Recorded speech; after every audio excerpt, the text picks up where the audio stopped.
Good morning all, how are we? Up to Friday in the week. Have the kids today. They got a, I don't know, it's a pupil free day at kinder or something. So yeah, training day, I don't know. So that's all good. We're gonna feed some sheep and we're going to go get some steel. Actually, we're gonna go for a drive to Ararat, so get some steel down there. I'm just gonna, do this sheep feeding. I just got a couple of mobs to feed, so I'll just trail feed them. Oh, everything's in the way, and it's going on the way.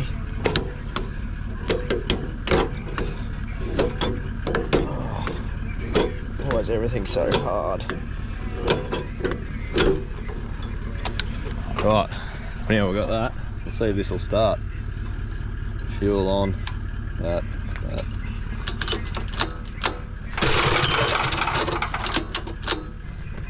Oh no. We'll get it this time.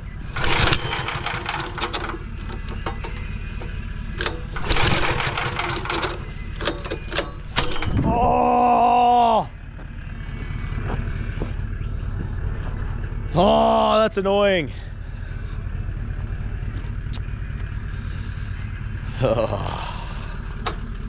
now I've got to go fix the string. I'll be back.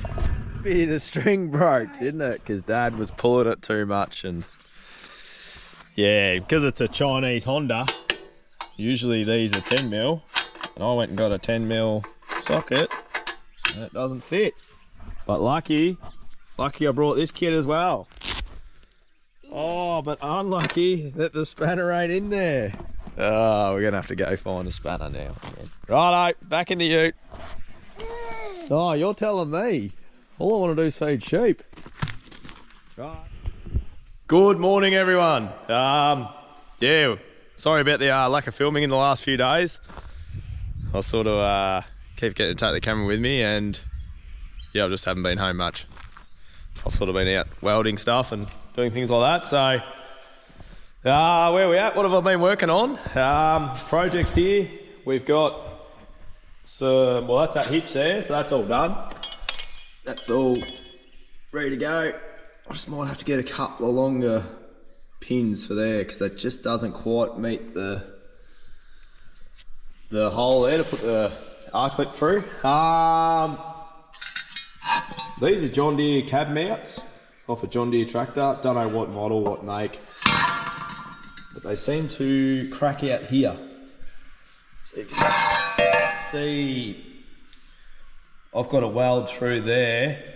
Yeah, so originally they only had sort of that much reinforcement and they always cracked through here.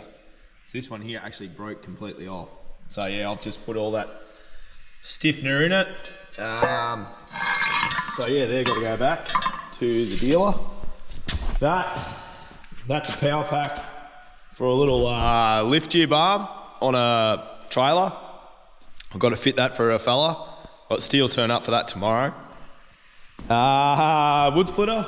This is one of my mates' wood splitters. We're just got to try and make it so when this is down, or yeah, down or up, I don't know. It's sort of sitting in the wrong spot for him though. Yeah, it's not really working the way he wants it to work. So we'll stuff around with that for him. This here, this is off a job I did yesterday. So it's obviously, it's off a, this is off a Rogator. So this is the main hinge point right back behind the machine where the wings hinge out. So they have a piece of pipe going through there and it's snapped. So the hinge sort of snapped. So I had pressed the pipe out of it, so it was sort of snapped off in here. Yeah, they're the bits over there. So yeah, I've got a new piece coming for that, and I think we're actually putting solid in it, so which will be a lot better. Plus I've got to fix this eye up here. You can see it's all flogged out. Tacked that up on the weekend. So obviously that bull bar's to suit that ute. So that's a work in progress, that one. That's definitely that's not on the to-do list straight away. So at the moment I'm working on some doors. So you can see door frames here, sort of similar to these, just sliding doors on the front of an existing shed. Yeah, the bloke just wants to be able to lock it up, so I'll do a bit of this morning. It's nothing better than Welding gal, but that's all right. I'll cut some steel out and yeah, drill a few holes and get it all ready to tack together, and then we'll weld her up. It's just a bit awkward turning it on my own. Yeah, so I'll lay it on top of these. I'll cut all the steel and then I'll just lay it on top and tack it all together on top of this, because I know this one's square instead of me being on the floor all the time. So we'll do that now, and then I might get out and go for an actual drive, and I've got to fill some feeders and do a few things like that because I haven't been out on the farm all week, so I need to get out there. Had a load of barley go Monday. Yeah, Monday arvo, early arvo. So that's sort of the last of the barley I'm going to sell. I don't know, I might have a 30 tonne left over now for feeding. And then I've got about 25 tonne of beans sitting there. So we'll decide whether we're going to sell them or not. Depends how much cash flow I need. Yeah, so I'm going to cut this steel and do all that. And it's pretty boring work, so we'll get in and do it. Yeah, g'day. So still in the workshop. I ended up cutting all the steel for the rest of these gates, or not gates, doors. So yeah, it's all there. Welded this one up. Just yeah, so I just make the bottom frame obviously, and then I can get it up on the trestles. Then I can use the original frame to square it all. So that's my plan. I just need, I'm just waiting for the old man to come out and give me a hand to turn them over. So it's a bit hard to turn them over on my own. So that's the finished sort of product there. Just got the holes in it for the wheels to go in the track. So yeah, I'm gonna go and hook on the oat feeder now and go and fill some feeders and do a few jobs like that. So we'll go and do that now. I'll just have my lunch, so I was hungry, so I had lunch. So yeah, we'll go and do that. We'll go and have a look around the farm. Well, I'm out on the farm. Yeah, so yeah, like I said before, we've cleaned out all these silos now. So that one's done, and this one here. So I've just got to hose them all out now. There might be a little bit left in this one. Let's just have a look.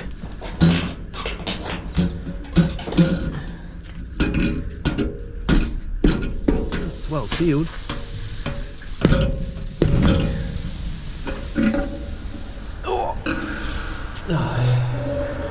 Not much left in there now. So yeah, that's all.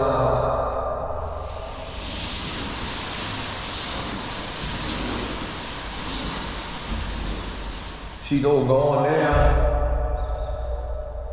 So yeah, we'll get all these silos washed out, ready for harvest.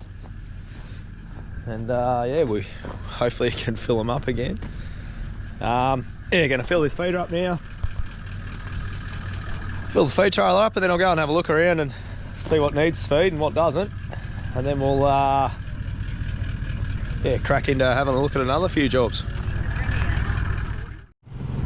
So yeah, these shoes out here are the ones we landmarked the other day. So yeah, they're getting a bit shitty, the ewes actually. They're not too bad, but I sprayed capeweed in this paddock, and obviously there's a fair bit in there, so I think they're getting a bit yeah, a bit runny on that, but they'll be alright till weeding. What I'll do, I'll get them through to weeding, then I'll drench the lambs off, and I'll drench the ewes as well, and I might even give them a crutch so then they can go through to shearing. So yeah, the lambs are starting to heal up now from the mulesing. Yeah, they're fine. And yeah, there's a few crossbreds in here as well, so we'll just see what it does.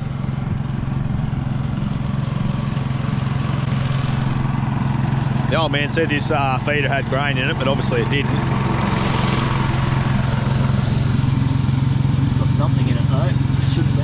mud.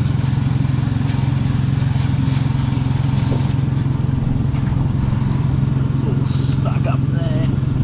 We'll fill this up and then I'll go and trail feed the young ewes over here. I'm not too worried about the old girls. The ones that we've weaned the lambs off, they'll be right. And then I'll go back over the other side and you go and check the lambs out, see how they're going. Watch me get run over here.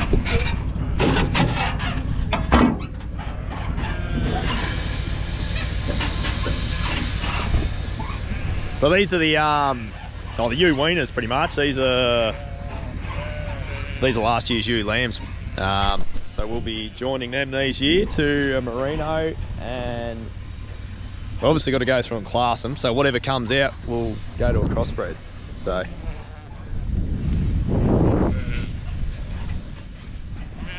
they're not too bad. I'll just keep the feed up to them so they don't go backwards when joining comes. So yeah, here's the pasture that's growing. Oh, it's slow, isn't it? But we're starting to get a bit of green now. So anywhere where we didn't sort of sow pasture is still very much like this. Yeah, pretty bare.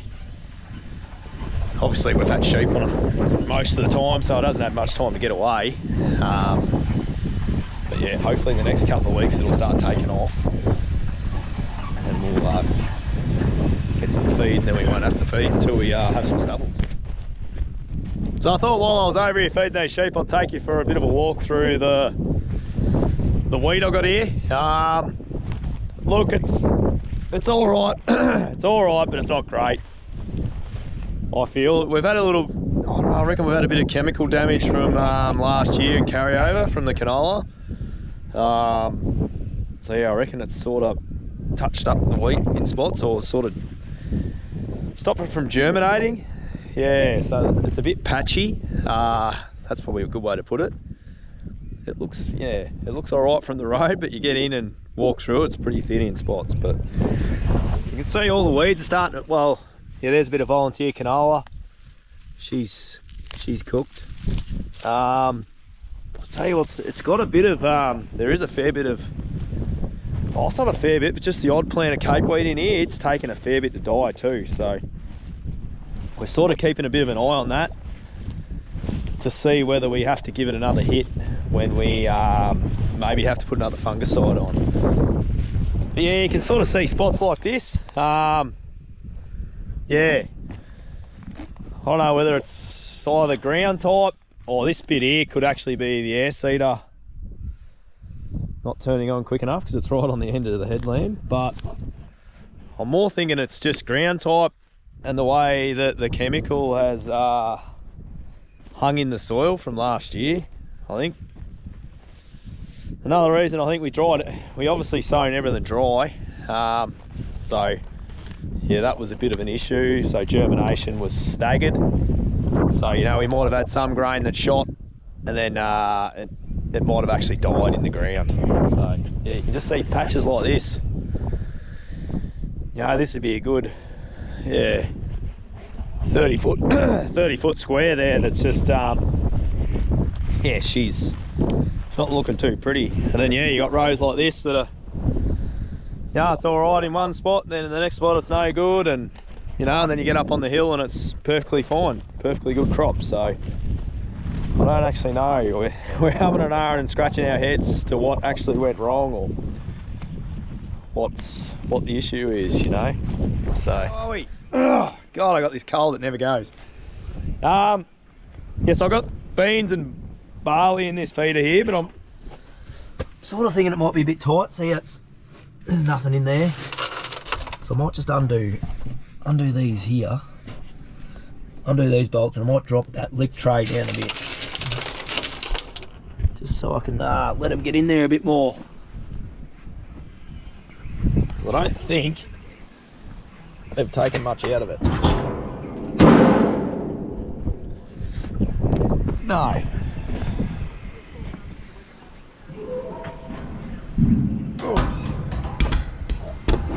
So what I'll do, I'll grab a few spanners and we'll undo that and see if I can drop that lip tray down a bit, so so they can get their tongues in there and do their thing. So me being such a good planner, I even brought my spanners. How about that? So yeah, I just gave them a bit of barley, just get them back on some grain, because I don't think that feeder's been really working that well. But yeah, they're ticking away all right. I wish I had about 300 more of them instead of 200 merinos, but that's all right. So yeah, my plan is I might bring that feeder down and sit it down here too, because they seem to spend most of their time down this end of the paddock. So I'll bring the loader up and see if I can move it. I'll duck in next door and check the feeder where their merino lambs are, and yeah, I might top that up while I'm here. Good morning, how are we? I've cleaned the shed out a bit, and you can see the old ute's off the hoist, so I've got another old ute on there. I've put the Land Cruiser on there because the brakes were squealing like I'm no good at the back, so I'll show you the issue. I'll get this up in the air in a minute, but yeah, here's the issue. Obviously haven't got many brake shoes left in it, and that's the inside one, so you can have a look at that. That's completely gone. Rotor is, oh, it's seen better days as well, so yeah, she's in need of a fair bit of love.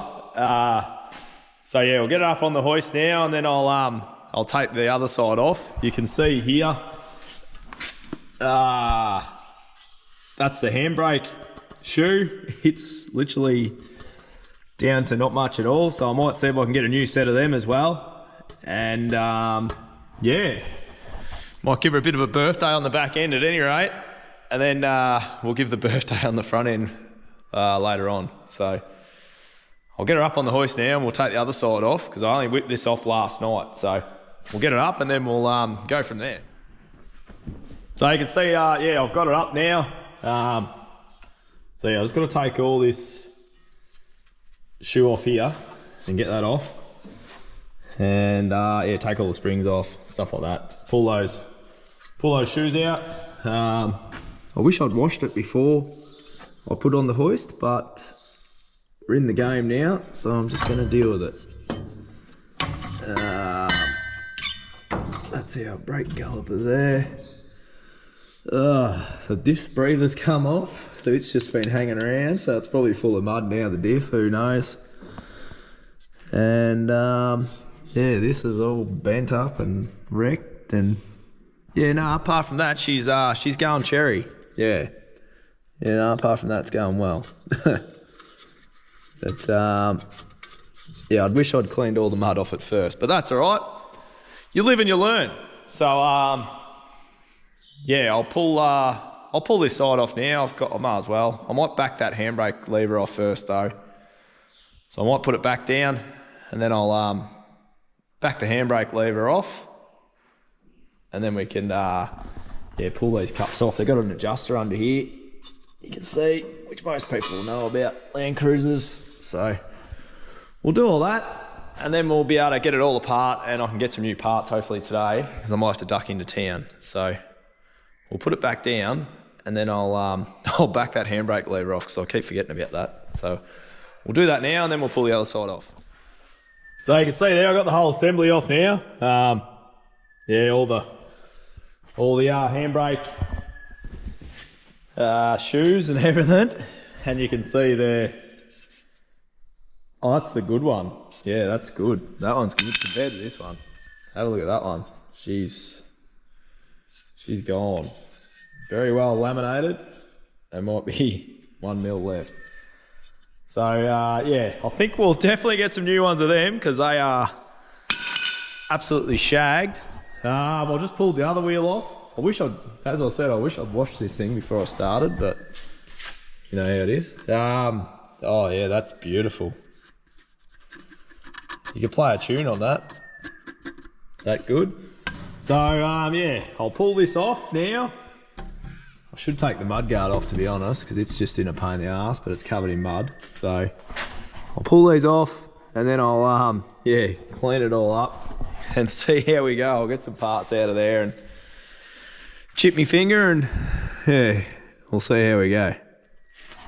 So yeah, I was wondering why I was having so much trouble getting it out, but look at that, it's actually worn the piston face off. And yeah, there's literally no brake pad left. Like, that's insane. That's, yeah, no wonder it was making a noise. And no wonder it was so hard to get off. So yeah, I'm probably lucky. Yeah, all these are busted, and yeah, I don't know if I can get a new one of them or not. I think it'll be alright. It's only worn it in a couple of spots, so that only pushes on the brake, so. Yeah, she's definitely well overdue. Too much neglect. Too busy working on other things and not my own stuff. So I'm sort of glad I'm in here now, because this would have been a mess if we got to harvest and the ute broke down. So we'll keep at it, and we'll pull the rest off and see how bad the rest is. The caliper off now, or the... Yeah, but I'm going to use the arm. I don't think it's going to pull off by hand, so I'm going to have to jack it off, I reckon. So I'll have to use these jack and bolt holes. And yeah, I'll jack it out. Because I don't think it'll come off by hand. We'll set you up over here somewhere. Maybe up here. Don't worry.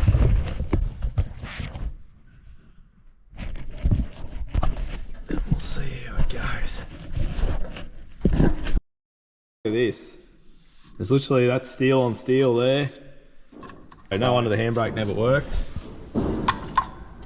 That's, yeah, that's absolutely rooted. And I'll take you around into the light here, but you know, look at this, it's absolutely wrecked. And that's literally nearly down to a point, so they're 100% a throwaway job now. That one's actually better than this one, so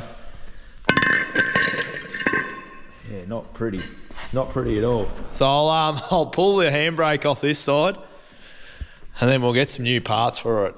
Here's our actual, here we go, we found something else. That's the backing plate, I think, of our original disc pad. So look at it, it's oh, it's disgusting. So we'll just chuck that over there in that pile of junk, and then we'll get some new parts and put in there. I usually don't run my gear like this, so don't judge. But this old girl's been fairly neglected probably for the last, yeah, fair while, 12 months. So I thought I better start using this hoist and actually make it pay for itself. So I've had a couple of days in between welding and waiting on steel, so I thought I'd get it up on the hoist and actually have a look at her. So I'm going to redo this, and then I've got a mate help me redo the front end ender. And then the only thing that can happen then's the motor blows up, so we'll worry about that when we get to it. But I'm going to have a crack at getting these done, and then we'll do the rest.